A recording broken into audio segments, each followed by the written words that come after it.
구독자 여러분, 은행나무의 꽃을 보신 적이 있으신가요?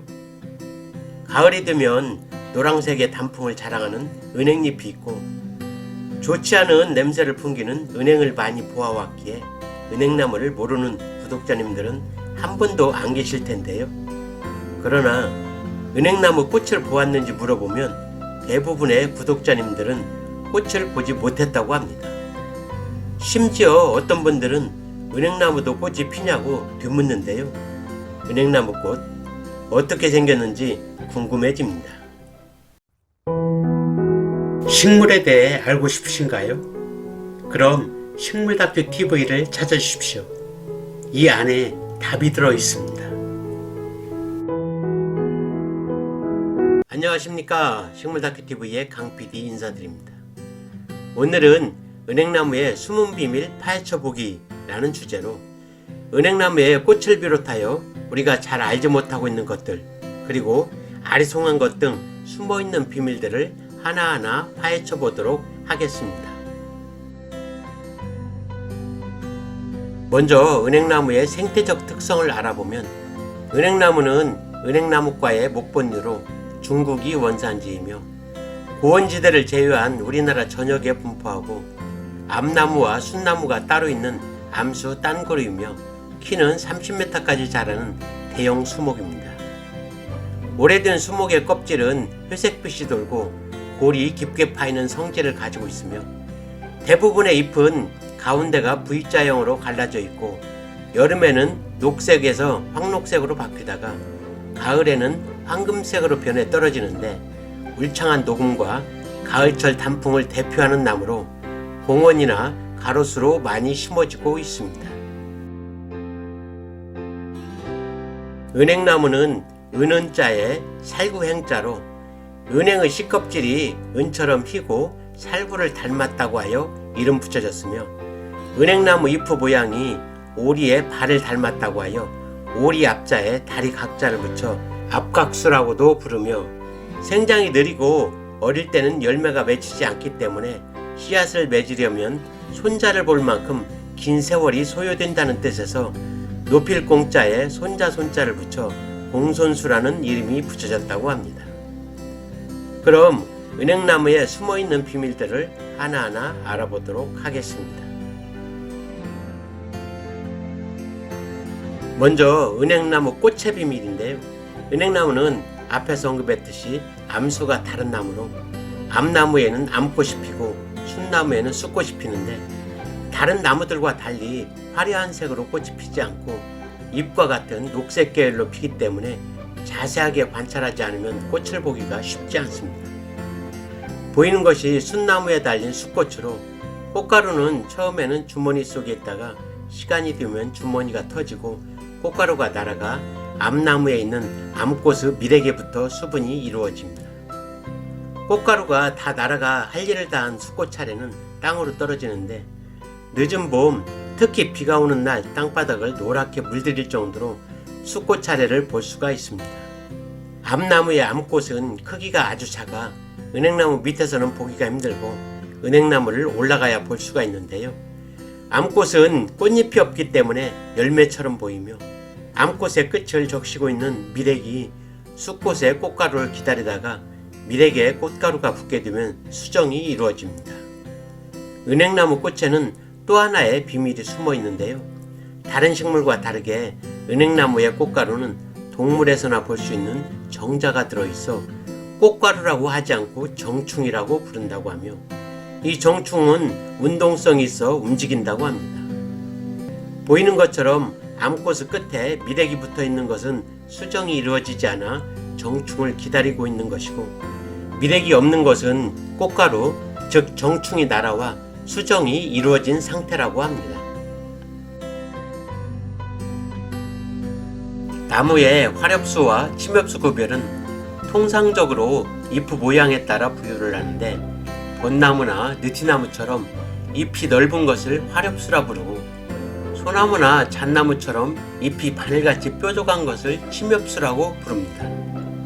이것으로 보면 은행나무는 잎이 넓어 화렵수로 아는 사람들이 많은데요. 그러나 학술적으로는 침엽수라고 합니다. 그것은 잎의 모양에 따라 분류하는 것이 아니라 사과나무나 배나무처럼 종자가 과육에 의해 둘러싸여 있는 속시식물은 화렵수이고, 소나무나 잣나무처럼 종자가 노출되는 거시식물은 침엽수로 분류되는데, 은행나무는 거시식물로 속해 있어 침엽수로 분류되며 학교에서도 그렇게 가르칩니다. 그런데 근래에 와서 이러한 설을 완전히 뒤집는 학설이 발표되었습니다. 2017년 국립수목원에서는 침엽수에 대해 국제 심포지엄이 열렸는데, 당시 기조 강연에서 영국 왕립식물원의 알리오스 파존 박사는 은행나무는 DNA뿐만 아니라 수정 방식도 보통의 침엽수들과는 다르다며, 은행나무는 침엽수가 아니라고 주장을 하면서 은행나무는 화렵수도 침엽수도 아닌 독특한 형태를 가지고 있다고 발표를 합니다. 결론을 말씀드리면 은행나무는 화렵수와 침엽수를 구분한 것이 무의미하며, 굳이 분류한다면 화렵수와 침엽수의 중간 단계에 있다고 합니다. 은행나무는 2억 7천만 년 전 고생대 페름기 때 지구에 등장하는데, 당시에는 유사한 종이 수십 종이 있었지만 모두 멸종되어 사라지고, 우리가 보고 있는 은행나무 단 한 종만 현재까지 살아오고 있어 가장 오래된 식물로서 살아있는 화석이라고 부르고 있는데요. 이러한 은행나무가 IUCN, 즉 세계자연보존연맹에서는 멸종 위기종에 지정되어 있다고 하니 놀라지 않을 수 없는데요. 은행나무 열매를 보면 매개동물이 은행을 먹고 다른 곳으로 이동하여 배설함으로써 종자를 퍼뜨려야 하는 형태인데, 등장 초기에 있었던 매개동물이 현재는 멸종된 탓에 종자를 다른 곳으로 이동시키지 못함에 따라 자연적으로 발화되어 살아가는 은행나무가 없다고 하며, 사람이 심기 전에는 번식에 한계가 있기 때문에 멸종 위기종에 지정되어 있다고 합니다.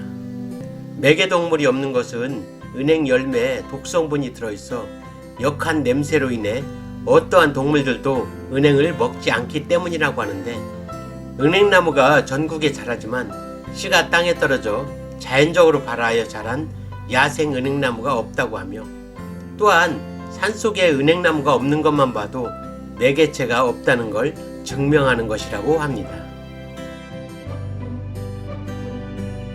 은행나무의 열매에는 독성이 들어있어 가을철 은행이 떨어질 때는 역한 냄새가 진동을 하는데요. 이것은 은행산과 점액질에 빌로볼이라는 성분이 들어있어 고약한 냄새를 풍기고 있으며, 그냥 손으로 만지면 두드러기나 가려움증이 발생하고 심하면 염증이 생길 수 있어 맨손으로는 만지지 않는 게 좋습니다. 근래에는 공원이나 가로수에 은행이 떨어질 때 냄새 때문에 지자체 등에 민원을 제기함에 따라 떨어지기 전에 수거를 하거나 새로운 은행나무를 식재할 때 DNA 검사를 실시하여 은행이 열리지 않는 순나무를 식재하는 경우가 늘어나고 있습니다. 은행의 독성 성분은 새나 곤충 등 모든 동물과 병해충들도 싫어하기 때문에 은행나무에는 병해충이 거의 없다고 하며, 이러한 특성을 응용하여 은행을 숙성시켜 천연 살충제를 만들어 친환경 방제를 하고 있는 사람들도 있다고 합니다. 은행을 구워서 먹으면 맛이 있는데 은행알 속에도 독소가 들어있어 많이 식용하면 의식을 잃을 수 있으며, 식품의약품안전처에서는 하루에 성인은 10알, 아이들은 3알 정도만 먹을 것을 권장하고 있다고 합니다.